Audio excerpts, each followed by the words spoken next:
Bonjour à toutes et à tous et merci d'être présents pour cette conférence de presse du Forum européen des jeunes de la NUPES. Donc, je suis Julien Laillan, coordinateur des jeunes générations, et ce Forum européen rassemble les jeunes insoumis, les jeunes écologistes, les jeunes socialistes et les jeunes générations.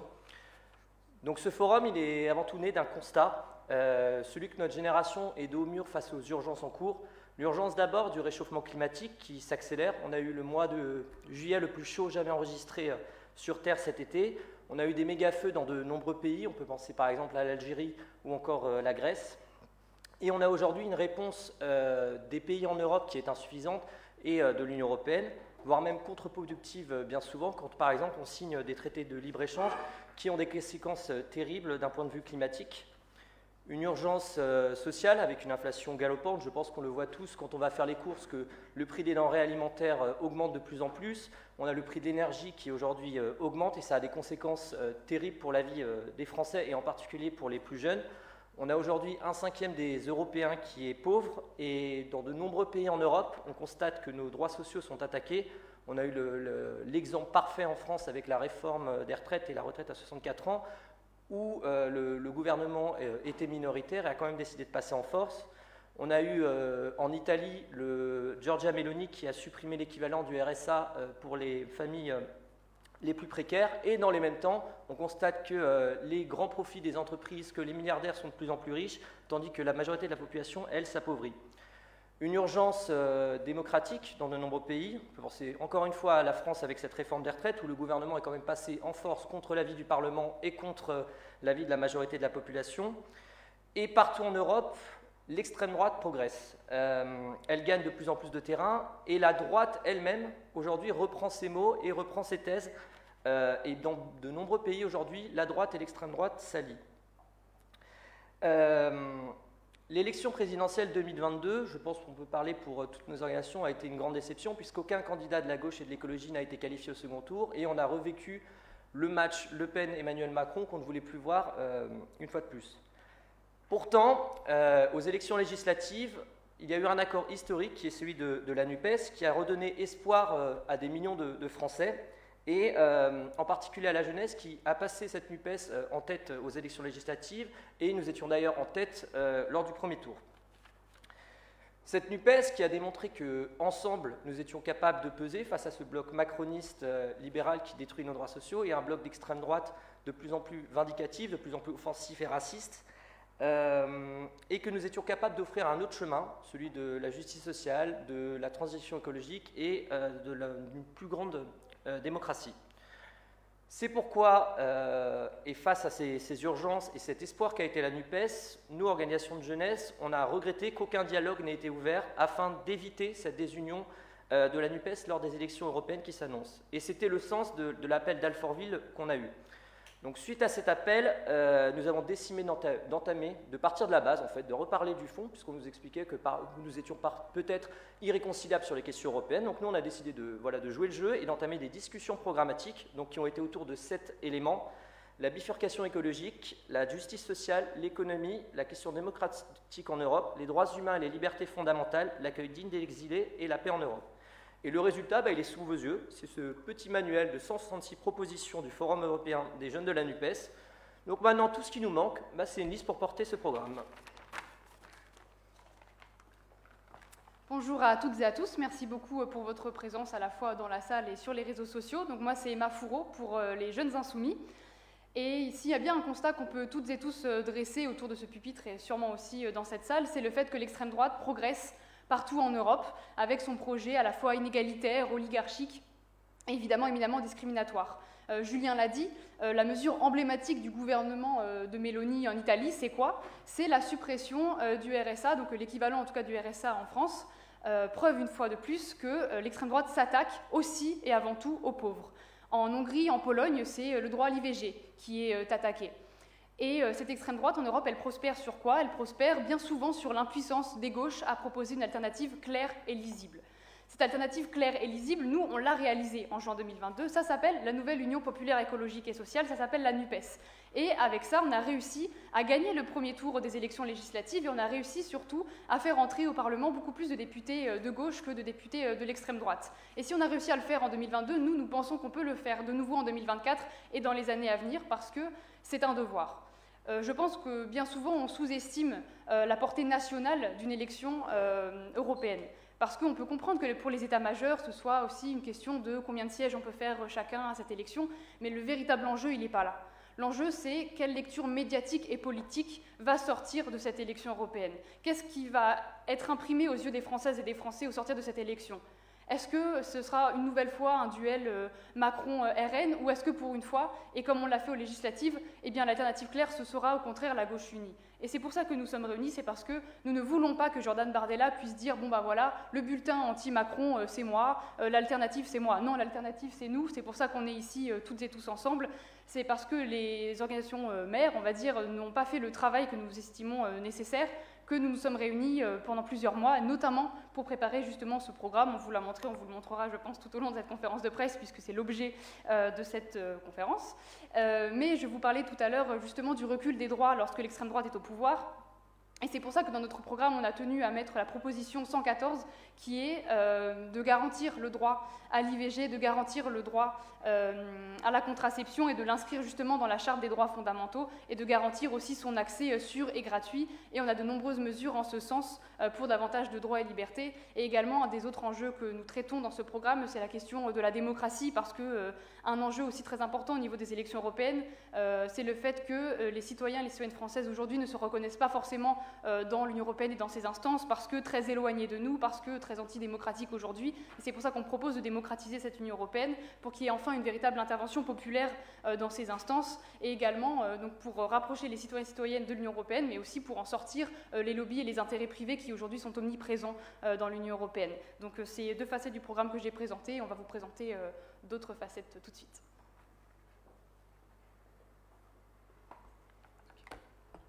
Bonjour à toutes et tous, merci beaucoup d'être ici. Donc Clovis Daguerre pour les jeunes écologistes. Alors, je pense qu'on peut dire facilement que pour tous les jeunes qui le regardent, le monde d'aujourd'hui, c'est un monde qui est un monde de fous.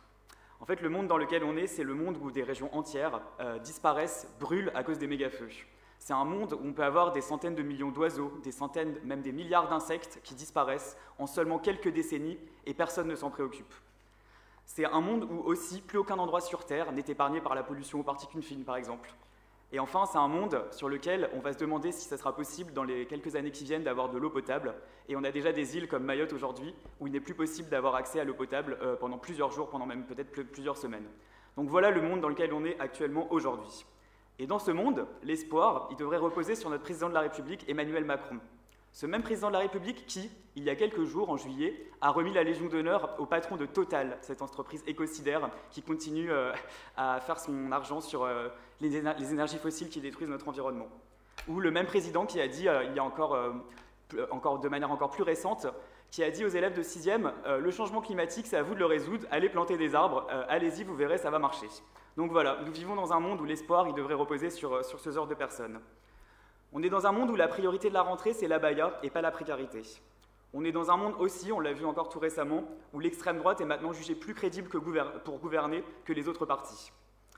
Alors oui, nous on le reconnaît, il y a bien un risque que nous, la gauche, nous les écologistes, nous la NUPES, nous soyons en train de perdre la bataille culturelle. Ça on le reconnaît. Et ce risque, c'est aussi le prix de notre désunion. C'est aussi le prix du fait que certaines préfèrent mettre en avant nos différences plutôt que ce qui nous rassemble. Mais pour nous, les jeunes de la NUPES, ici rassemblés, ce n'est pas une fatalité et c'est vraiment le message qu'on veut porter aujourd'hui. En 2022, Julien et Emma l'ont dit, il y a eu un immense espoir de victoire avec la NUPES. Avec les élections législatives, on a été capable d'envoyer des dizaines et des dizaines de députés écologistes et de gauche dans l'Assemblée nationale. Et pour nous, cet espoir, il faut le continuer. Aujourd'hui, ils sont trop nombreux et nombreux, celles qui, chez nos opposants, mais aussi malheureusement parfois trop nombreux et nombreuses chez nous dans nos partis, voudraient enterrer la NUPES. Alors, avec ce travail, avec ce livret, avec ces 166 propositions, avec ces nombreuses heures de travail ensemble avec les jeunes de la NUPES, ce que nous disons, c'est non, la NUPES, elle n'est pas morte. Alors moi, je vais reprendre comme le disait François Ruffin il y a quelques jours. Il disait la NUPES, c'est un vélo. La NUPES, c'est un vélo. Un vélo, si on veut qu'il avance et qu'il tienne debout, il faut lui donner de l'énergie. Et bien, ce que nous faisons aujourd'hui avec ces 166 propositions, avec ce programme, c'est donner de l'énergie à la NUPES, c'est donner un gros coup de pédale à la NUPES pour qu'elle continue à avancer et puis pour la faire vivre dans les mois et dans les années qui viennent. Ces 166 propositions, nous, notre but, c'est qu'elles soient portées et qu'elles puissent être reprises de manière très large. Donc nous, chez nous, les écologistes, on a une candidate qui est une excellente candidate, Marie Toussaint. On va évidemment lui soumettre et discuter avec elle de ses propositions pour voir si elle peut les défendre et si elle veut les reprendre. Mais l'idée, c'est qu'elles soient reprises de manière évidemment plus large par toutes celles et ceux qui voudraient s'en faire les défenseurs et les défenseuses. Avec ces 166 propositions, ce que nous voulons montrer, c'est que l'espoir, il existe, et cet espoir, il est chez nous. Que celles et ceux qui sont crédibles pour gouverner, ce n'est pas l'extrême droite, comme je le disais au début, ce n'est pas le gouvernement, mais c'est bien nous, les écologistes et la gauche, et qu'on a un projet qui est crédible et qui pourra nous amener au pouvoir et qui pourra faire changer les choses de manière très concrète. Avec ces 166 propositions, on pense qu'on peut faire de l'Europe un meilleur levier pour répondre à l'urgence climatique dont je parlais au début de mon intervention. On propose par exemple dans ce livret de mettre enfin les 100 milliards sur la table qu'il faut pour mener la transition écologique. On propose qu'aucun euro qui soit investi par l'Union européenne n'aille favoriser le dérèglement climatique, n'aille favoriser la destruction de la biodiversité. On propose par exemple de supprimer enfin les subventions complètement folles aux énergies fossiles, aux énergies climaticides comme Total dont je parlais tout à l'heure. Et on propose aussi, par exemple, de réallouer les milliards de la politique agricole commune pour enfin sortir de l'agriculture intensive et soutenir un modèle qui protège la biodiversité, l'environnement et aussi notre santé. Donc voilà, nous ce qu'on veut dire aujourd'hui, c'est que les solutions, elles existent, mais qu'elles doivent être portées pas dans 10 ans, pas dans 50 ans, elles doivent être portées là, maintenant, tout de suite. Ces européennes de 2024, elles sont une étape incontournable si on veut les mettre en place et si on veut aussi s'en saisir pour pouvoir transformer notre continent. Donc notre message aujourd'hui, il est simple, il est clair, c'est celui de dire, on sait, il y a eu des décisions dans nos partis, il y a eu des votes, il y a eu des décisions même très récemment, mais continuons d'y aller, continuons d'y croire, continuons de défendre nos idées ensemble, continuons de défendre un programme et cessons de nous diviser. Si nous faisons ça, nous pourrons peut-être enfin gagner la bataille culturelle, enfin faire barrage au gouvernement, faire barrage à l'extrême droite. Pour nous, nous n'avons plus le temps.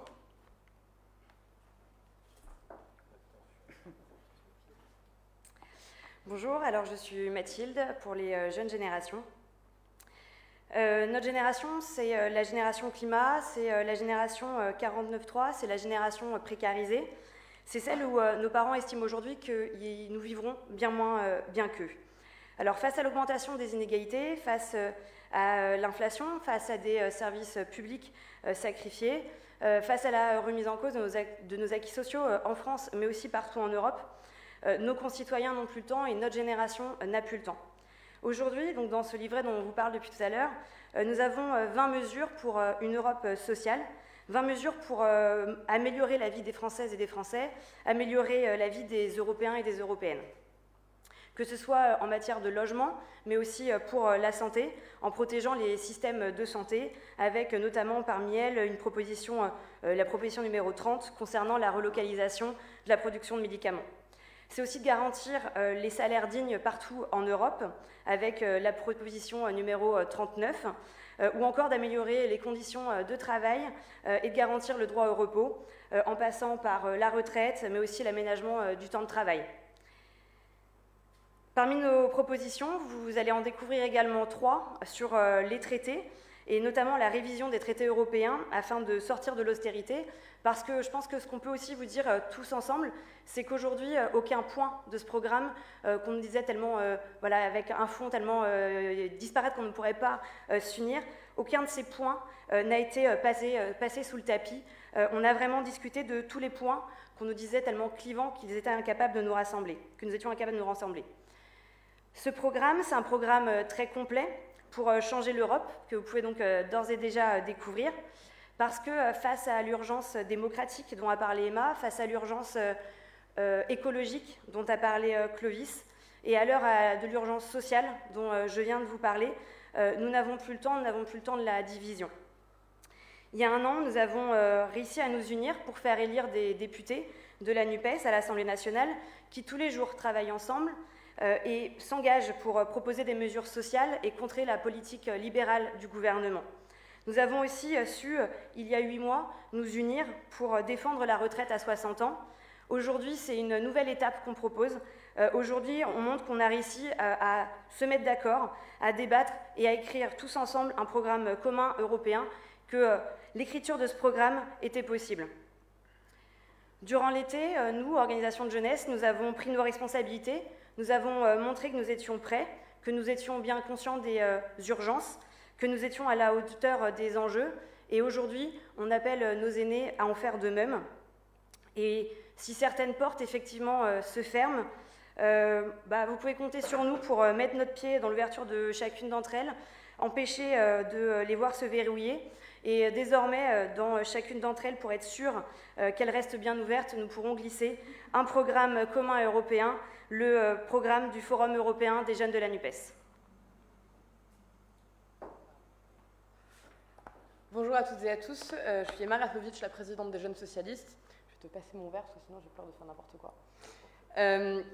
Alors, on vous l'a dit, ça a été un travail long. Mais dire que finalement, ce résultat a été facile à obtenir serait, je crois, un peu mentir. 166 propositions. 166 propositions, c'est des heures de discussion, des nuits, parfois de discussion, mais du temps qui a valu le coup. Parce que Clovis le disait tout à l'heure, c'est un coup de pédale. Je crois que c'est aussi un peu un coup de pression. Pourquoi ? Parce que nous l'avons tous vu. En juin 2022, il y a maintenant plus d'1 an, nos organisations politiques ont décidé d'avoir du courage. Du courage qu'ils n'avaient pas eu depuis bien longtemps pour certaines d'entre elles, et pour la mienne en particulier. Du courage qui a fait que la gauche est revenue une force d'alternative, une force capable d'incarner quelque chose face à la droite au pouvoir et face à l'extrême droite qui, parfois, monte de manière dangereuse en France et en Europe. Ce moment de courage, il a aussi permis à nous, organisation de jeunesse de gauche, de voir de nouvelles militantes, de nouveaux militants rejoindre nos rangs. Des militantes et des militants qui, il y a 1 an seulement, ne s'imaginaient pas pouvoir s'engager.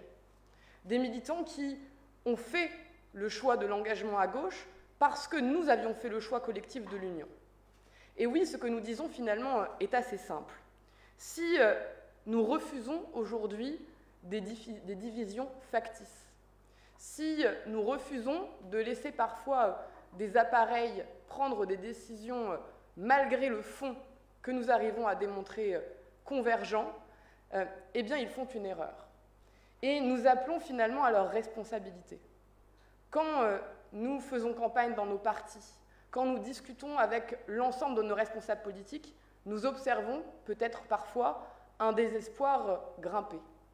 Un désespoir qui a amené hier encore le Parti socialiste, lors de son bureau national, à dire qu'en raison du choix des écologistes, des communistes, la liste NUPES était devenue impossible. Eh bien moi je le dis très fort, et je l'ai d'ailleurs dit hier encore, je pense que nous ne pouvons pas abandonner la perspective de l'union. Parce que la perspective de l'union, c'est évidemment la perspective de l'alternative politique, mais c'est aussi la perspective de l'espoir.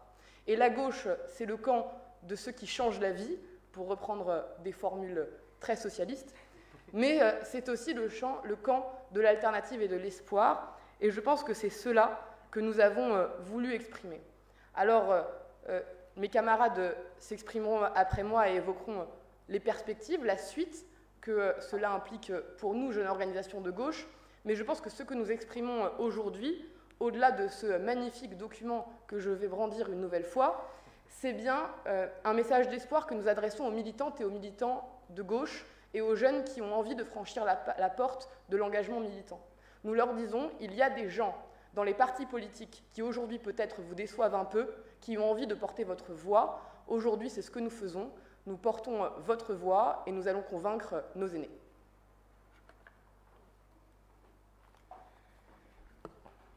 Bonjour à toutes et à tous, Aurélien Lecoq, co-animateur des Jeunes Insoumis. Je vais rebondir sur ce que disait Emma. Je crois que oui, aujourd'hui, les jeunes de la NUPES, c'est l'alternative à une partie des appareils et au marasme ambiant. Parce que non, nous ne nous résignons pas. Et nous ne comptons pas nous arrêter là. On nous disait, il y a de ça quelques mois, c'est impossible. Impossible de se mettre d'accord. Impossible de dépasser les divergences. Il y en aurait trop, elles seraient trop compliquées. Et pourtant, nous leur répondions. Un programme commun, il en existe déjà un, celui de la NUPES. Il fait 650 mesures. Il y a un chapitre entier sur l'Europe. On nous répondait, c'est insuffisant, ce n'est pas adapté aux élections européennes. Et dans le même temps, les mêmes, souvent avec hypocrisie, disaient « Oui, mais on n'ouvre pas les discussions. » Alors, il Il y a un programme commun, il ne s'applique pas aux européennes, mais on n'ouvre pas les discussions pour en faire un? Eh bien, c'est ce que nous avons fait. Nous, les jeunes de la NUPES, nous avons agi, je le crois, en responsabilité lorsque certaines et certains n'étaient plus capables d'être responsables.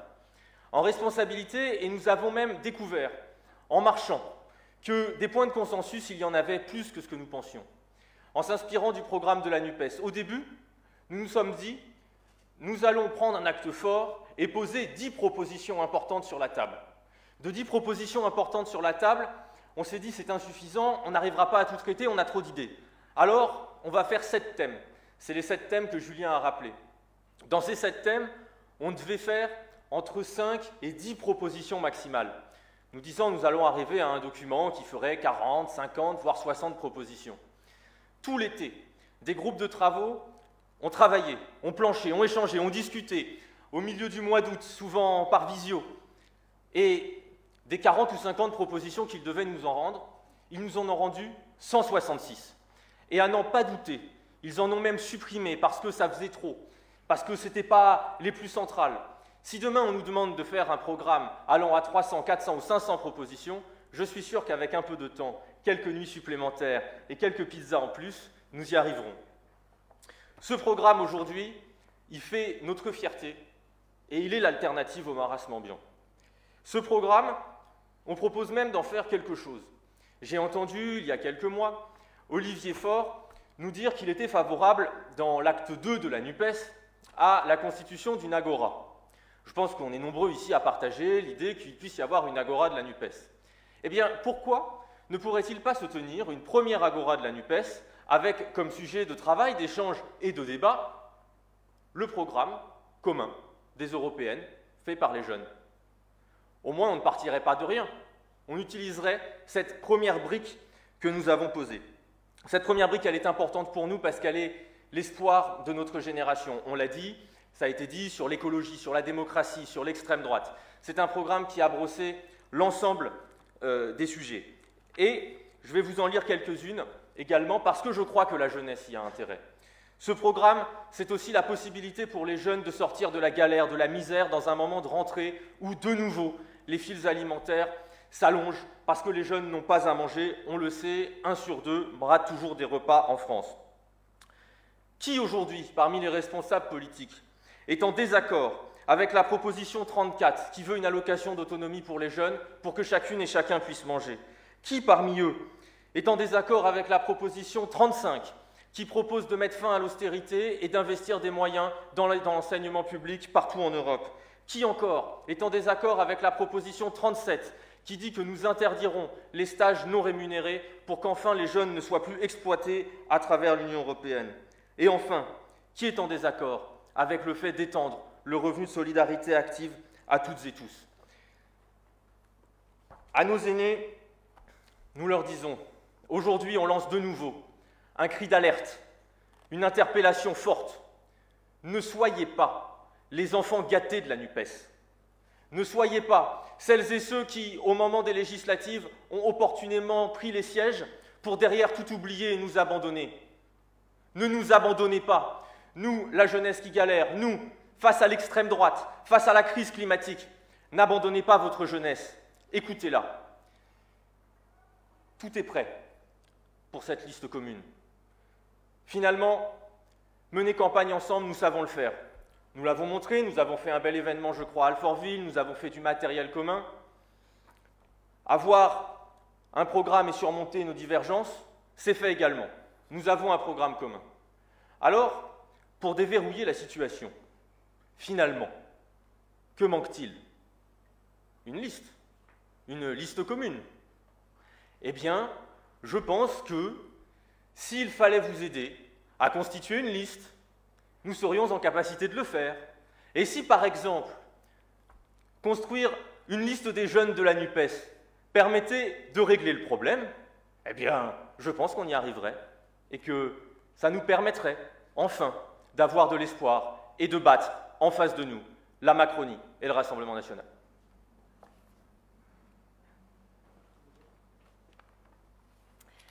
Bonjour à toutes et à tous et merci pour votre présence. Donc, je suis Camille Hachez pour les jeunes écologistes.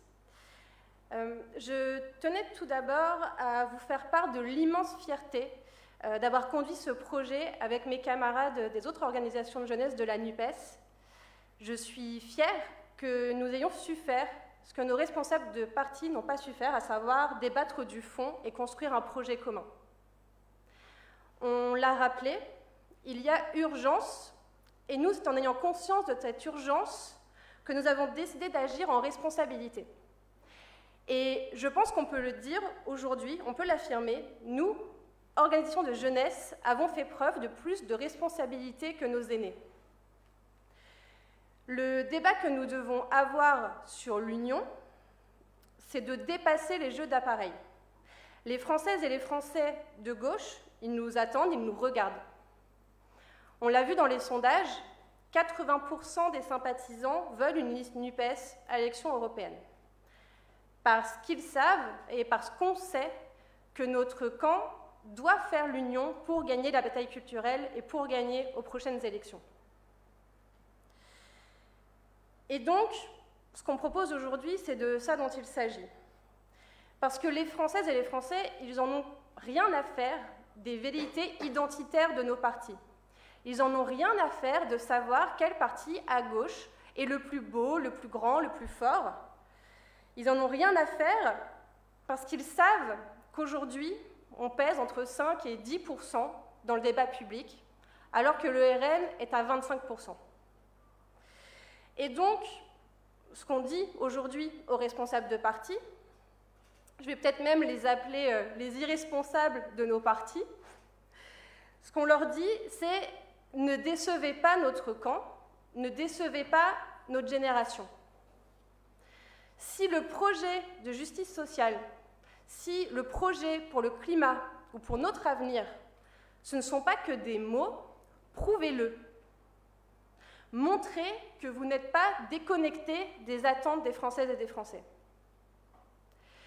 Je le disais en introduction, nos responsables de parti, ils n'ont pas fait l'effort de se réunir autour d'une table pour parler du projet. Eh bien, nous l'avons fait. Il paraît aussi que nos divergences sont trop importantes, et pourtant, nous, on a pu se mettre d'accord sur 166 propositions.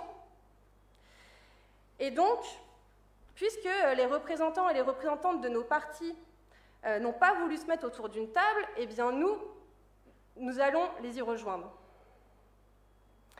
Parce que oui, ce qu'on demande aujourd'hui aux représentants de nos organisations, c'est de nous recevoir dans les prochains jours pour qu'on puisse échanger sur nos propositions sur le programme commun des jeunes de la NUPES.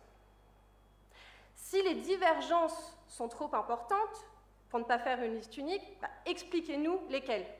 Dites-nous laquelle de ces 166 propositions est un problème pour vous. Nous voulons parler franchement, sans faux semblants et surtout sans faux arguments, parce que c'est toute une génération qui compte sur nous. Et donc, nous avons hâte de les rencontrer. On attend les invitations.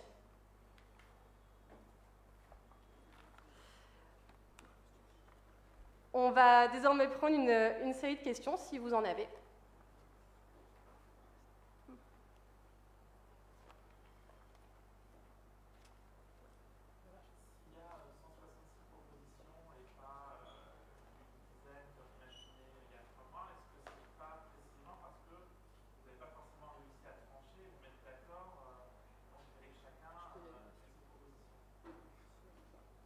Alors pour le coup, dans chaque parti, on n'a pas une proposition par organisation de jeunesse. Il n'y a pas, par exemple, sur l'Europe sociale, une proposition des socialistes, une des insoumis, une des écolos, une de Génération. C'est pas ça la NUPES.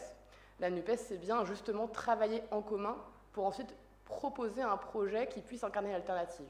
Et donc, dans ces 66 propositions, nous avons 166 propositions qui déclinent l'ensemble des thématiques qui justement ont été toutes l'objet de convergences, de débats aussi, de longs débats, pour peut-être m'étendre un peu plus longuement sur le processus de fabrication de ce programme.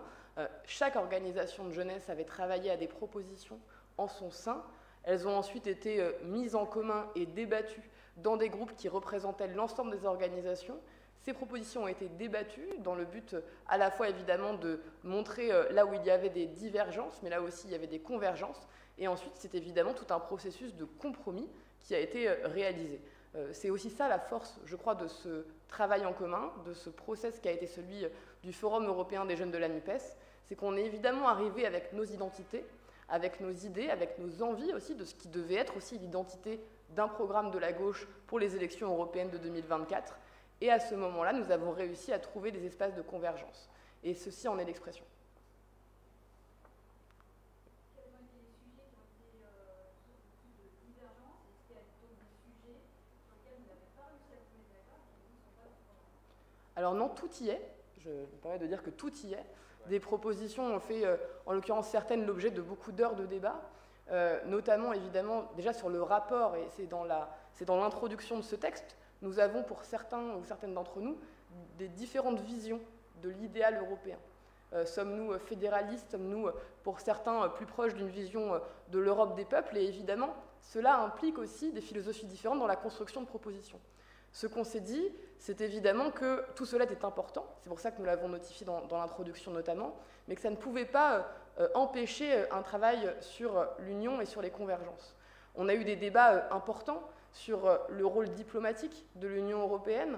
On a eu des débats importants également sur la place des différentes crises et leur impact qu'elles ont eu récemment sur l'Union européenne. Tout à l'heure, je crois que c'est Mathilde qui évoquait la question de la relocalisation de la production de médicaments. On a évidemment beaucoup réagi et débattu entre nous des conséquences des dernières crises, qu'elles soient climatiques, sanitaires, démocratiques.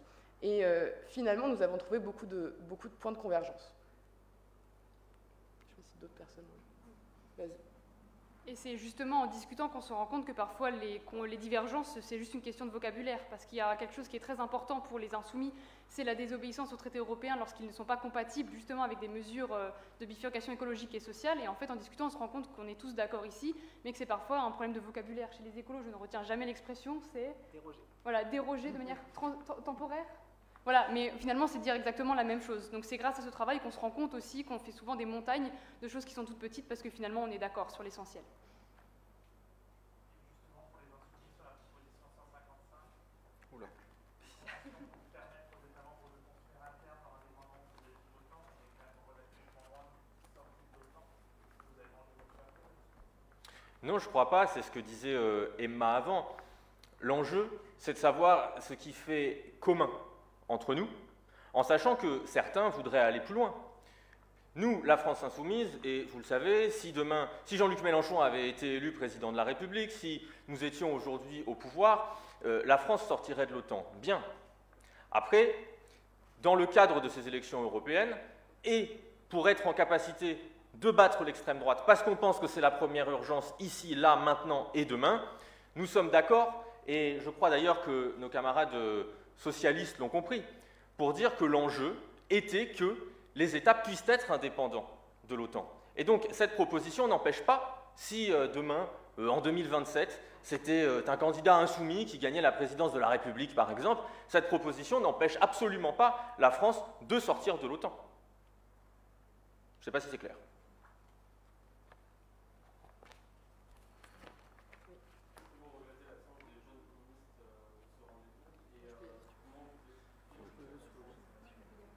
Vas-y, Julien, vas-y. C'est toi qui réponds à cette question. On a déjà eu la question, souvent lui qui répond. Non, effectivement, nous regrettons qu'ils n'aient pas voulu s'associer au départ. Maintenant, ils sont évidemment les bienvenus dans toute la suite du processus. Nous, on est disponible pour échanger avec Léon de Fontaine, avec Fabien Roussel, s'il désire, sur ces propositions. Et voilà, on espère qu'ils puissent nous rejoindre parce qu'on considère que leur place est à notre côté dans cette dynamique et dans cette lutte contre l'extrême droite en Europe, l'extrême droite en France, et pour peser tous ensemble. Donc on espère qu'ils nous rejoindront bientôt. Et je me permets d'insister, nous allons également solliciter un rendez-vous avec Fabien Roussel. On est certain qu'il acceptera.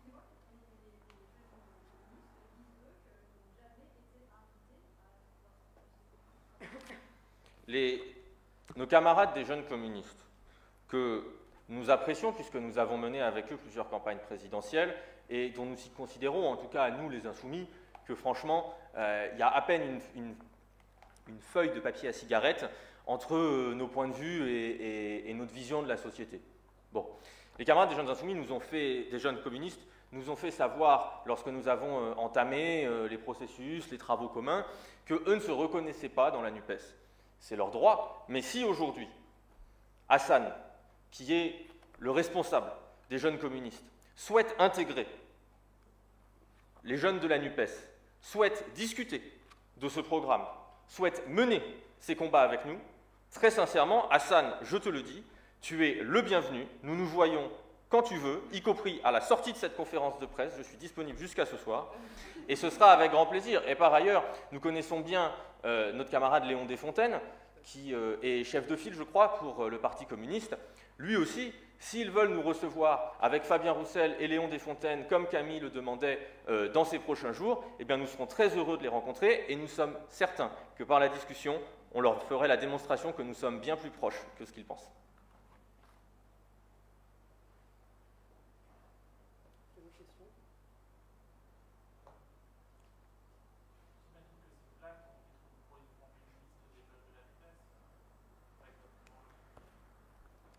Ce n'est pas l'objectif. L'objectif, aujourd'hui, c'est d'avoir une liste de la NUPES. Et par ailleurs, là, pour le coup, je vous donne mon point de vue d'insoumis. Nous, notre objectif, c'est d'avoir une liste de la NUPES, et nous avons dit que la France insoumise ne faisait pas question de la tête de liste. C'est pour ça que, par rapport à ce que Clovis disait tout à l'heure, nous serions tout à fait à même de soutenir une liste de la NUPES qui soit conduite par Marie Toussaint. Ça ne nous poserait aucun problème. Ce que je disais tout à l'heure, c'est qu'il va bien falloir débloquer cette situation. Et qu'il n'y a que les jeunes aujourd'hui qui font le travail pour débloquer la situation. Et je crois qu'il y a une colère qui existe dans la jeunesse face à l'irresponsabilité des différents partis politiques. Donc si nous n'en avons pas le choix et qu'il ne nous reste que cette solution pour débloquer la situation, alors pourquoi pas ?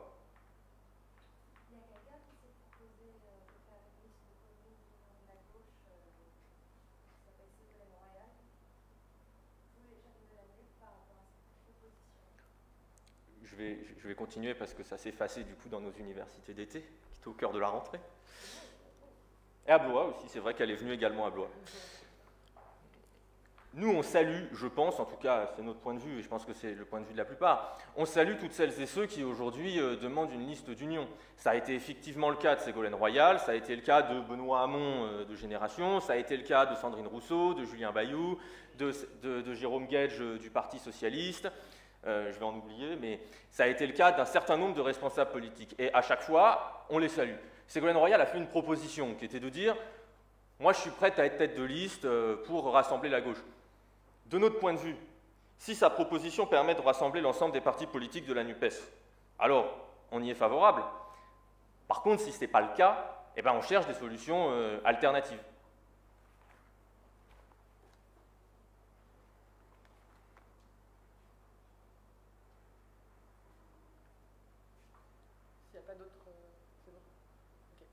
Merci à toutes et à tous d'avoir suivi cette conférence de presse. Vous pouvez retrouver nos 166 propositions maintenant en ligne. Participez avec nous, je crois, aussi à cette mobilisation pour l'Union. Il va falloir mobiliser, interpeller dans tous nos partis. Donc ce n'est pas, comme on l'avait déjà dit à Alfortville, ce n'est pas la fin d'une histoire, c'est bien le début. C'est le début d'une histoire qui se terminera le 9 juin, on l'espère, avec l'union de la gauche et une victoire, surtout à ces élections européennes. On est persuadé que si on est ensemble, nous pouvons gagner. Et comme nous allons gagner, alors vous pouvez d'ores et déjà rejoindre toutes nos organisations de jeunesse, rejoindre nos partis politiques et évidemment interpeller nos responsables de partis.